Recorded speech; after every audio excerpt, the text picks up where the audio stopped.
3, 2, 1 वो भी गलत नहीं बोल रहा है। जर्मनी में एक ऐसा स्कूल खुला है जहां पर अगर बच्चे को भर्ती करना तो उसके माँ बाप को भर्ती होना पड़ता है पहले से। लेकिन आंगनवाड़ी एक स्कूल क्यों चले? पहले 5 साल में हम पढ़ने स्कूल जाते थे और पहले एज का सर्टिफिकेट नहीं होता था। जब गुरु के पास जाकर खड़े होते थे तो मौलवी साहब बोलते थे अपने हाथ से अपना कान पकड़ के बताओ। देखो कान पकड़ के देखो। जिनका हाथ अपने कान पकड़ में आ जाए समझ लेना आदमी ठीक है। और बहुत छोटे बच्चे का हाथ पकड़ के देखो, आता है क्या हाथ? तो अगर हाथ कान पकड़ने आता था हाथ से तो उसको स्कूल भरते। देखो उसका आ रहा है क्या? देखो उसका आ रहा है क्या? देखो छोटे बच्चे का नहीं आ रहा ना। ये पहचान है। बच्चा परिपक्व हो गया। और मैं आपसे प्रश्न पूछता हूं आगे से पीछे तक, बच्चे की पहली गुरु कौन होती है? उसके स्कूल की मिस होती है या फिर अपनी? तो दोस्तों पहले मकान बनाने का टाइम होता था, आजकल मकान ठेके पर देते थे।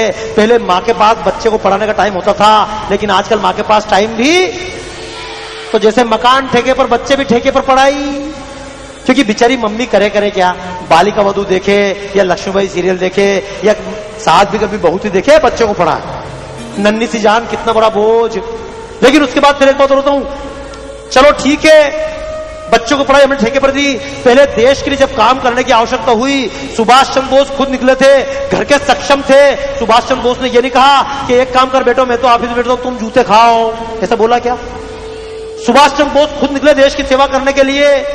और यह कार्यक्रम में निकला हूं, देश है वीर जवानों का, यह देश कायरों का। लेकिन इस देश को हमने कायरों का देश बना दिया। किसी बच्चे से कहो भगत सिंह बन तो बच्चा भगत सिंह बनने को तैयार नहीं होता। क्यों? बच्चा भगत सिंह बनेगा? अंग्रेजों ने कहा था क्रांतिकारी आतंकवादी हैं। और जब लॉर्ड इरविन से महात्मा गांधी का समझौता हो रहा था, पैक्ट हो रहा था, उस समय लोगों ने कहा महात्मा जी भगत सिंह अशफाक उल्ला खां तो ठीक है, लेकिन भगत सिंह, सुखदेव, राजगुरु ये तीनों जेल में बंद हैं, सरकार इनको फांसी देना चाहती है, आप इनकी माफी के लिए बात करो। क्योंकि भगत सिंह ने किसी का कत्ल नहीं किया है। इन्होंने बम भी फेंका है संसद में, तो एक कोने में बम फेंका है और कोने में बम फेंक कर कहा है किसी की हत्या नहीं की है। उसके साथ पर्चे फेंके हैं कि बहरों को सुनाने के लिए धमाका जरूरी है, इसलिए इन बच्चों की माफी के लिए बात करो। तो महात्मा गांधी ने कह दिया था ये भगत सिंह ये क्रांतिकारी आतंकवादी है। और मैं कहने निकला हूं पूरे देश के नौजवान से, अगर भगत सिंह आतंकवादी थे तो मैं भी आतंकवादी हूं। और ऐसे आतंकवादी देश के कोने कोने पैदा करने निकला हूं। अगर भगत सिंह की तरह आतंकवादी देश में पैदा हो जाए तो फिर कसाब जैसे आतंकवादी, अगर अशफाक उल्ला खां जैसे आतंकवादी देश में पैदा हो जाए तो अफजल जैसे आतंकवादी देखने को नहीं मिलेंगे। और अगर राम प्रसाद बिस्मिल और चंद्रशेखर जैसे आतंकवादी पैदा हो जाए तो देश का पैसा स्विस बैंक में रखने वाले आतंकवादी भी नहीं मिलेंगे। लेकिन दोस्तों ताली बजाने में क्या होगा? अपनी अपनी जेब में हाथ डालना और वापस निकालना। तो हर जेब से निकलेगा एक नोट, होता कि नहीं होता है?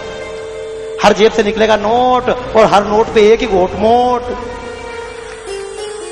कोई बुरी बात नहीं है, महात्मा गांधी ने देश के लिए काम किया, चलो उन्होंने भगत सिंह को आतंकवादी कहा, मैंने तो इतनी बड़ी कोई बात नहीं की है। लेकिन मेरा एक और कहना दोस्तों, अमेरिका की तुलना हम करते हैं, अमेरिका में जितने डॉलर होते हैं हर डॉलर पर उन व्यक्तियों के फोटो होते हैं जिन्होंने देश के विकास में योगदान दिया। अमेरिका के डॉलर पर हैमिल्टन का फोटो भी मिलेगा तो जॉर्ज वाशिंगटन का भी फोटो मिलता है, उनके डॉलर पर अब्राहम लिंकन का भी फोटो मिलता है, उनके डॉलर पर जैक्सन का भी फोटो मिलता है। लेकिन मेरा कहना दोस्तों, 1000 के नोट पर अगर महात्मा गांधी जी का चित्र छपे कोई बुरी बात नहीं है, पर 1000 के नोट पर महात्मा गांधी का चित्र छपे तो 500 के नोट पर भगत सिंह का चित्र क्यों नहीं छपना चाहिए? 100 के नोट पर अशफाक उल्ला खां का चित्र क्यों नहीं छपना चाहिए? 50 के नोट पर देश के लिए प्राण देने वाली लक्ष्मीबाई का चित्र क्यों नहीं छपना चाहिए? 10 के नोट पर स्वामी विवेकानंद का चित्र छप जाए तो इस देश के नौजवान विवेकानंद बनने की प्रेरणा लेंगे। लेकिन हमने विवेकानंद को कहां याद रखा? हमने सुभाष चंद्र बोस को कहां याद रखा? सुभाष चंद्र बोस तो मर गए, कहा जाता है मरे, दुर्घटना हुई थी, हवाई जहाज गिरा था। अरे ताइवान गवर्नमेंट ने लिख कर दिया है जिस साल बोलते दुर्घटना हुई उस साल एक भी दुर्घटना हुई ही 3 बार जांच बैठ चुकी है, जांच का निष्कर्ष सामने लाने नहीं दे रहे हैं। एक प्रधानमंत्री हुए थे लाल बहादुर शास्त्री, अरे देश में केवल 2 प्रधानमंत्री हुए, कितने प्रधानमंत्री? लाइन लग गई प्रधानमंत्रियों की, लेकिन केवल 2 प्रधानमंत्री देश में से हुए जिनके चरणों में सिर रखने का मन करता है। एक प्रधानमंत्री हुए थे, क्योंकि देश गुलाम क्यों हुआ, किनसे हमने आजादी प्राप्त की, 1947 में किनसे आजाद हुए, 1947 में हम आजाद हुए अंग्रेजों से। और ये अंग्रेज जब देश में आए थे तो क्या लेकर आए थे? ईस्ट इंडिया कंपनी भारत में आई थी। एक कंपनी भारत में आई थी, 200 साल तक उसने हमको गुलाम बनाया, लेकिन एक ईस्ट इंडिया कंपनी गई, उस ईस्ट इंडिया के साथ बाटा कंपनी आई थी, वो आज भी, उसके साथ हिंदुस्तान लीवर आई थी, वो आज भी है। ये प्रोक्टर एंड गैम्बल, ये कोलगेट, कितनी कंपनियां आज भी हैं। जितनी कंपनी आई पहले लूट कर ले जाती थी, आज भी लूट कर बाहर ले जा रही हैं। केवल 2 प्रधानमंत्री देश में ऐसे हुए जिनके राज्य में एक भी विदेशी कंपनी, बाकी पहले प्रधानमंत्री से आज तक केवल 2 प्रधानमंत्री हुए थे। एक तालियां बजे थे, ऐसे प्रधानमंत्री के नाम पर बजना चाहिए। पहले थे स्वर्गीय लाल बहादुर शास्त्री, जिनके राज्य में एक भी विदेशी कंपनी नहीं आई। और दूसरे एक प्रधानमंत्री हुए थे मोरारजी भाई देसाई, जिनके राज्य में एक भी कंपनी नहीं आई। बाकी सारे प्रधानमंत्रियों ने देश की लुटिया डुबोई। होंगे राष्ट्र पुरुष, होंगे भारत रत्न, और भारत रत्न तो किसी को भी मिल जाए, कोई गड़बड़ है क्या? अब तो सारे लोग मांग कर रहे हैं सचिन जी को भारत रत्न दो। क्यों? देश के लिए बहुत बड़ा कल्याण कर दिया। और सचिन भारत रत्न लेकर करेंगे भी क्या? पेप्सी ही तो बेचेंगे, ठंडा यानी कोका कोला। सचिन किसने बोला? बहुराष्ट्र कंपनी ने कहा तुमने मुंह खोला। अगर उनको 5 करोड़ देकर बोल दो बेटा बोल ठंडा यानी गर्मा गर्म चाय, तो बेट को कोने में धर के बोलेंगे ठंडा यानी गर्मा गर्म चाय। हमने किनको मान दिया दोस्तों? एक बार कल्पना करें, नकल का ऐसा दौर चला कि अकल न जरा लगाते हम, विदेशियों की झूठन खाकर फूले नहीं समाते हम, खेल स्वदेशी डुबा दिए हैं, करते हम व्यायाम नहीं, चिंता है स्कोर और दिखता है कोई काम नहीं। अमेरिका की कोई क्रिकेट टीम है क्या? हाँ या ना? पीछे वाला बताइए जरा, अमेरिका की कोई क्रिकेट टीम है? हाथ लोग बताओ, हिम्मत है तो हाँ नहीं है। जापान की कोई क्रिकेट टीम है? जिस जापान का माल पूरी दुनिया बड़ी शान से खरीदती है प्रामाणिक समझ के, उस जापान की क्रिकेट टीम? क्या जर्मनी की कोई क्रिकेट टीम है? जिस चाइना ने दुनिया भर के बाजार कब्जा कर लिए, उसके पास कोई क्रिकेट टीम है? नहीं। चाइना का आदमी फालतू टीवी के सामने बैठकर क्रिकेट नहीं देखता, अमेरिका का आदमी फालतू बैठकर क्रिकेट नहीं देखता। एक हम हिंदुस्तानी, हमारी तो फुर्सत ही है, 2 आदमी खेले और बाकी सब लोग देश की बैठकर पूरे देश का टाइम बर्बाद करो। अगर एक दिन मार्केट बंद हो जाए तो तमाम साहित्यकार, तमाम देश के मोमबत्ती जलाने वाले तमाम लोग, देश का कितना नुकसान हो गया। 4 घंटे काम नहीं हुआ। तुम्हारे बाप जरा देखो, जिस दिन क्रिकेट चलता है ऑफिस से लेकर पूरा मार्केट बंद होता है, उस दिन किसको नजर? और आखिर क्रिकेट चला कौन रहा है? यही कोलगेट लगाओ नहीं तो दांत सड़ जाएंगे।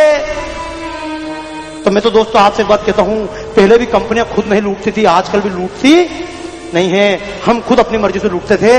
मैं चित्र बनाऊंगा किसी शहीद का, फिर भारत माता के किसी पुत्र का चित्र बनाऊंगा। तब तक मैं आपसे अनुरोध करूंगा, अब की बार मैं अकेला ना गाऊं, ये गाने का काम भी ठेके पर ना दें। जैसे हमने बच्चों की पढ़ाई ठेके पर दी, जैसे हमने मंदिर ठेके पर दे दिए, जैसे हमने देश के अनेक काम ठेके पर दिए, वैसे देशभक्ति ठेके पर ना दें इस देश को। क्योंकि एक बार बताऊं मैं आपसे, नेताओं को गाली देने से कोई फायदा नहीं है क्या? माना कि वे नेता हैं बेईमान, इन्होंने बेच खाया सारा हिंदुस्तान, इन्होंने किए अनगिनत पाप हैं, ये जहरीले सांप हैं। मगर दोस्तों हम ये क्यों भूले कि हम और जो आप हैं यही तो बेईमान नेताओं के। तुम्हें कैसे मालूम रे बाप है? तो इसलिए अगली बार जब देश के साथ गद्दारी हो तो किसी को वाणी से मत धिक्कारो, अपना जूता उतारो और अपने सिर पे 10 बार मारो, क्योंकि उसमें नेताओं की गलती। और जब तक जनता बेईमान है, नेता ईमानदार, बेईमान मां से ईमानदार बेटे की अपेक्षा नहीं की सकती। अगर मां चोर है तो बेटा भी चोर ही। तो इसलिए एक बात याद रखना, अगर हमारे नेता चोर हैं तो उसका सीधा सा अर्थ है जनता भी चोर है। अपने मन को साफ करने का प्रयास कीजिएगा। और मैं आपको डराना नहीं चाहता, मैं आपसे यह नहीं कहना चाहता देश बर्बाद है। मैं आपसे कहना चाहता देश में अभी ताकत, बेईमान से बेईमान आदमी चाहता कि देश में ईमानदारी। गलत है क्या? जो नकली दवाई बनाता है वो भी जानता है कि मेरे को असली मिलना चाहिए। चाहता कि नहीं चाहता है? चाहता है। तो आप केवल एक काम कीजिएगा, एक संकल्प लीजिए, आज से और कुछ करें ना करें लेकिन अपना काम खुद करेंगे। और आप मुझसे पूछेंगे बाबा जी देशभक्ति क्या है, तो मैं आपसे एक ही अनुरोध करना चाहता हूं, आप बीमार ना पड़े, यही बहुत बड़ी देशभक्ति है। हम बीमार पड़ के अपना पैसा विदेशों को देते रहें। जैसे मैंने कहा आराम से जमीन पर बैठ जाएं, पर जैसे आपसे कहा जमीन पर बैठ जाएं धूल में, हम बैठने लायक बचे क्या? मैंने आते से बात की थी, आजकल तो मम्मी सिखाती धूल इज अनहाइजेनिक। अरे आनंदों से भरे विवेकानंद देश जब लौटे थे तो माता कहकर इस धूलि पर बार बार वे लौटे थे, और चंदन कहकर जिस माटी का तिलक लगाया जाता है उसे विषाणु और संक्रामक अब बतलाया जाता है। दोस्तों आइए एक बार धरती से जुड़े, क्योंकि एक गीत शायद आपने नहीं सुना होगा बच्चों ने, लेकिन हमारे टाइम पे वो गीत चलता था। इस देश के कोई मुस्लिम थे रसखान का एक गीत था, धूरी भरे अति शोभित श्याम जुते सी बने सिर सुंदर चोटी, धूरी भरे अति शोभित श्याम जुते सी बने सिर सुंदर चोटी, खेलत खात फिरे अंगना पग पे जनिया कति पीरी का छोटी, बाछवी को रस खान विलोकति भारती काम कला निधि कोटी, काग के भाग बड़े सजनी हरि हाथ सुले गयो माखन रोटी, काग के भाग बड़े सजनी हरि हाथ सुले। कृष्ण धूल में चलते थे, कृष्ण धूल में गिरते थे, रोटी जमीन पर गिर जाती थी, कृष्ण उठाकर फिर खा लेते थे। यशोदा माता ने कभी नहीं कहा कि धूल इज अनहाइजेनिक, लेकिन कंपनी हमको जमीन से दूर करना चाहती है। आइए एक बार फिर जमीन से जुड़े, हम आसमान में उड़े पर जमीन से भी